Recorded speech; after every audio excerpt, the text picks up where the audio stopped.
Thursday night, and we were saying that like 10 years ago when we first started 47, easily, nobody was talking about these kind of things. So it was such a different topic for film festivals, and it was so avant-garde. And now there's like, I think I counted 4 or 5 films Thursday night when we were here that are around this topic. So, wow, congratulations!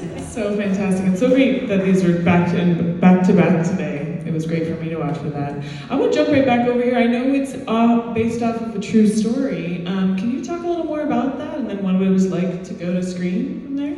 Yeah, so I actually got a vestibulectomy in 2016. I actually moved home with my parents. They're right there in the audience. You can go ask them.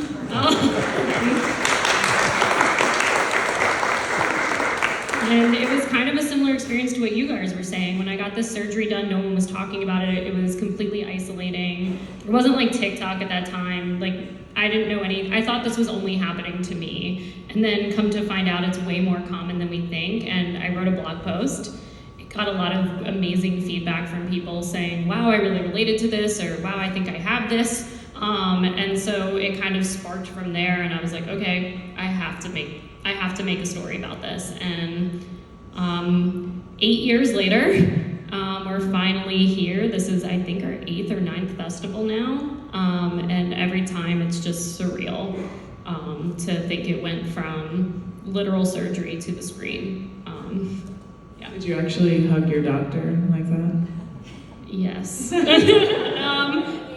Yeah. He was at our screening in New York, and I hadn't seen him since. That's standing up. Yeah, I think I was standing out. Yeah. That's amazing. Like, there's the goat in the audience.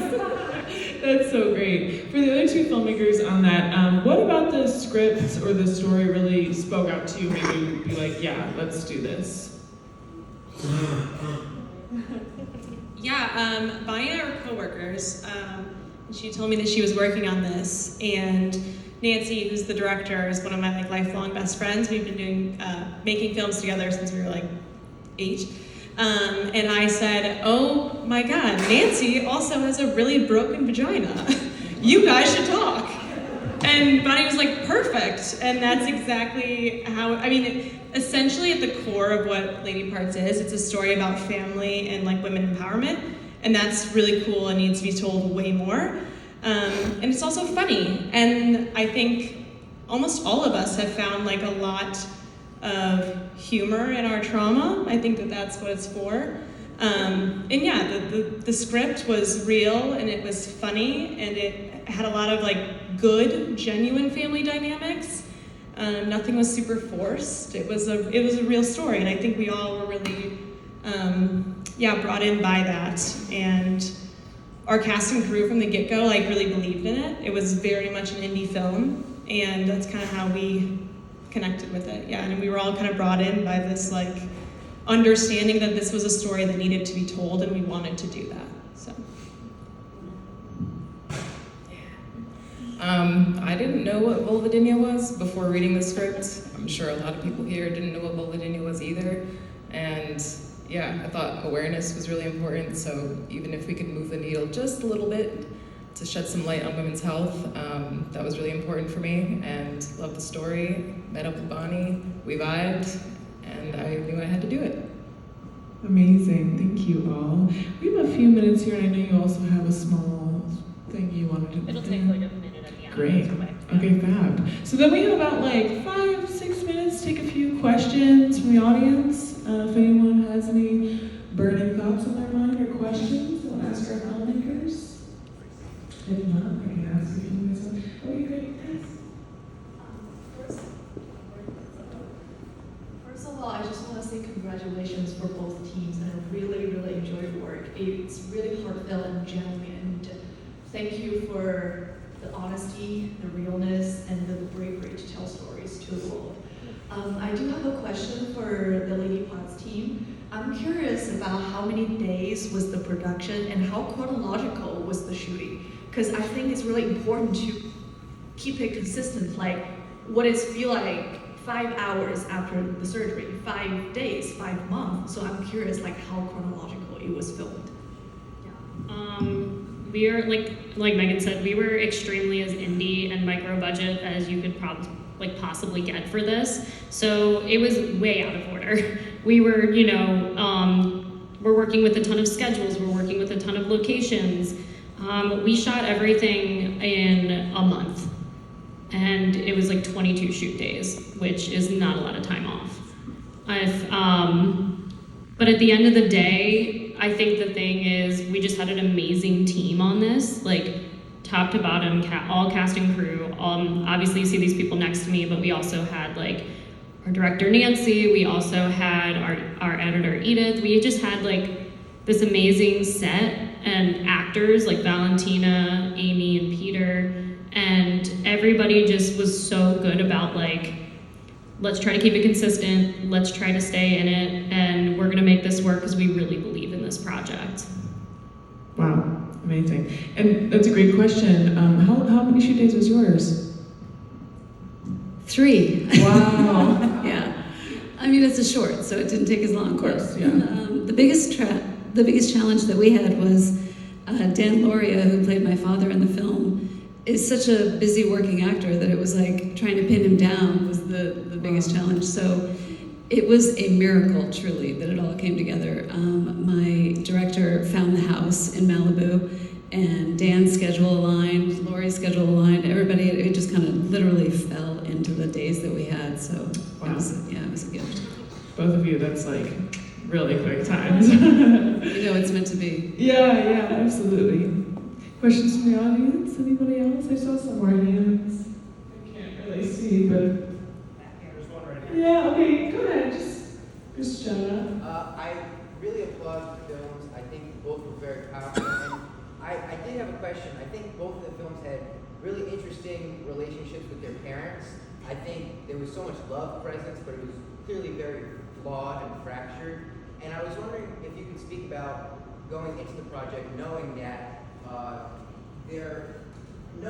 it needs to be presented in such a way that it was clear to the audience at first that we weren't necessarily rooting for that sort of happy ending, to come, but giving the audience enough setup to have a justified payoff for each of the maternal-paternal relationships to come full circle.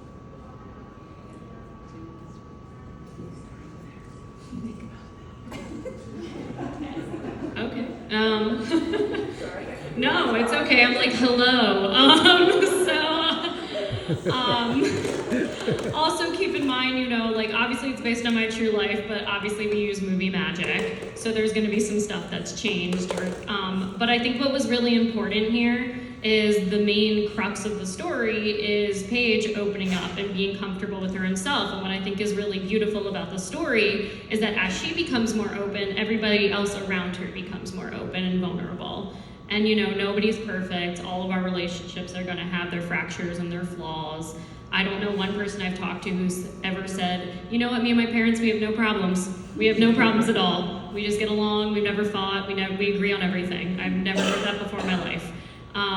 But with this one, it was really important to kind of flip the script. I think a lot of times when we see parents, especially in these kind of situations where we're dealing with sex and stuff like that, we kind of get this like, ew, gross, no, we can't talk about that. And I really thought it was important to show what a positive relationship could be. And even if it's fractured or flawed in any way, everybody grew in a very positive way. And this is how you can be a supportive parent, a supportive partner, parental figure, whatever it is.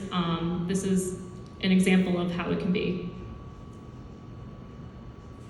I totally agree. I think August Osage County was a film that we kept coming back to again and again as kind of our guiding star, because we thought that makes family dynamics okay.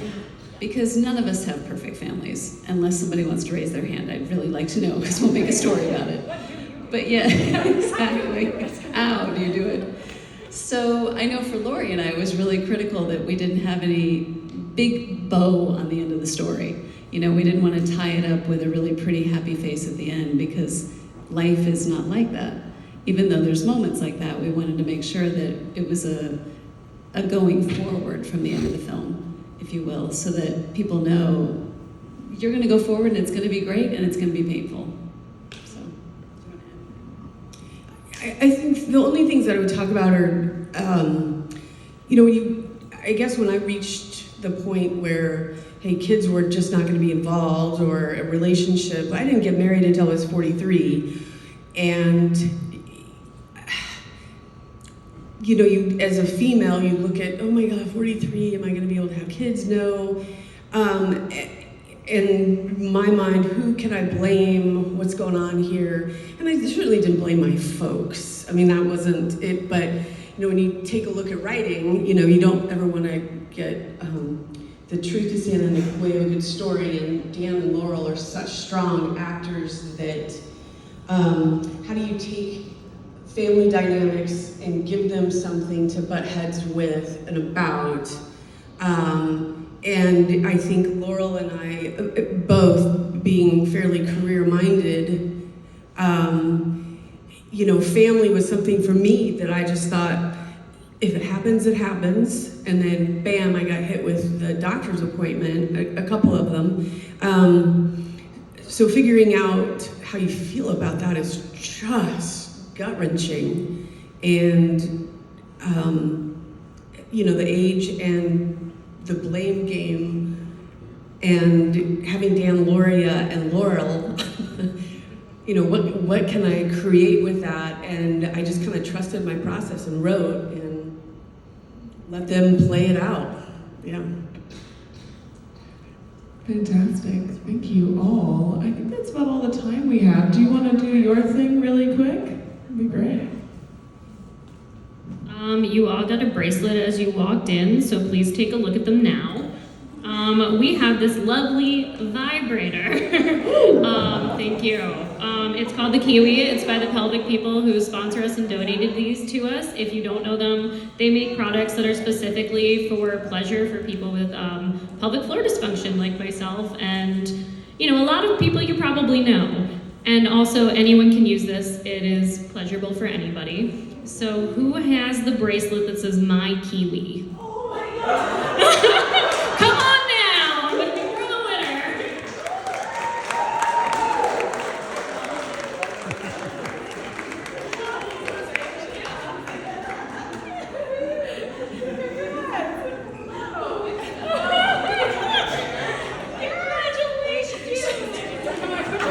A round of applause for the films and the Kiwis, folks. Thank you, guys. Thank you all for coming. See you the next vlog.